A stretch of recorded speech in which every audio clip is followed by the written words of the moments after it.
जैकबाबाद में आजाद media press club में साबिर अली सोलंकी समंदर सोलंकी की वापडा के अमले के खिलाफ प्रेस कॉन्फ्रेंस। मांजो नालो साबिर अली सोलंकी, रिहाइश फर्स्ट फैमिली लैन सोलंकी स्ट्रीट। अज जी जेकी प्रेस कॉन्फ्रेंस आहे तमाम एकड़ो मजबूर करे इंतहाई तरीक़े से इतने पेश थियो आहियां प्रेस कॉन्फ्रेंस करण के लिए।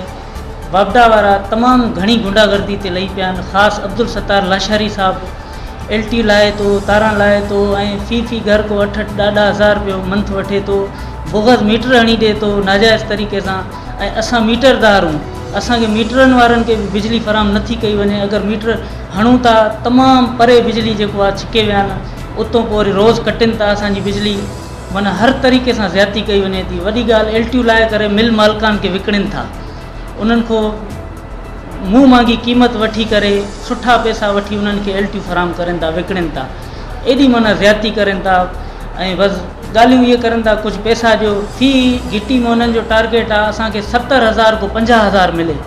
असां मीटरदार हूँ, असां हुकूमत जी बिजली हलाऊं था, हुकूमत के पेट कंदासीं। असां इन्हनि के छो ॾियूं गुंडनि के?